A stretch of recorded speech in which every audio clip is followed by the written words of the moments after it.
ಕ್ಯಾಪ್ಜೆಮಿನಿ campus day care ಕೇಂದ್ರದಲ್ಲಿ ಮಕ್ಕಳ ಮೇಲೆ ಅಮಾನವೀಯ ದೌರ್ಜನ್ಯ, 5 ಆರೈಕೆದಾರರ ವಿರುದ್ಧ ಕೇಸ್.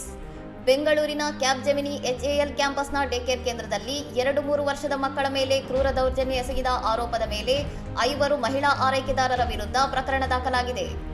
ಮಕ್ಕಳನ್ನು ವಾಷಿಂಗ್ ಮಿಷಿನ್ ಡ್ರಮ್ನಲ್ಲಿ ಕೂರಿಸುವುದು, ಬಾಯ್ಗೆ ಟಾಯ್ಲೆಟ್ ಜೆಟ್ ಸ್ಪ್ರೇ ಸಿಂಪಡಿಸುವುದು ಮತ್ತು ಅಳುವ ಮಕ್ಕಳನ್ನು ಸ್ನಾನಗೃಹದಲ್ಲಿ ಕೂಡಿ ಹಾಕುವುದು ಮುಂತಾದ ಅಮಾನವೀಯ ಶಿಕ್ಷೆಗಳನ್ನು ನೀಡಲಾಗುತ್ತಿತ್ತು ಎಂದು ಆರೋಪಿಸಲಾಗಿದೆ.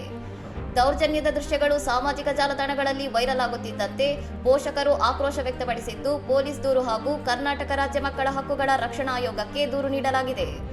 ಘಟನೆಯನ್ನು ಗಂಭೀರವಾಗಿ ಪರಿಗಣಿಸಿರುವ ಕ್ಯಾಪ್ಜೆಮಿನಿ ಆಡಳಿತ ಮಂಡಳಿ ಮುನ್ನೆಚ್ಚರಿಕೆ ಕ್ರಮವಾಗಿ ಡೇ ಕೇರ್ ಸೌಲಭ್ಯವನ್ನು ತಾತ್ಕಾಲಿಕವಾಗಿ ಬಂದ್ ಮಾಡಿದೆ. ಅಧಿಕಾರಿಗಳ ತನಿಖೆಗೆ ಸಂಪೂರ್ಣ ಸಹಕಾರ ನೀಡುವುದಾಗಿ ಕಂಪನಿ ತಿಳಿಸಿದ್ದು, ಉದ್ಯೋಗಿಗಳ ಮಕ್ಕಳ ಸುರಕ್ಷತೆಗೆ ಮೊದಲ ಆದ್ಯತೆ ನೀಡುವುದಾಗಿ ಭರವಸೆ ನೀಡಿದೆ.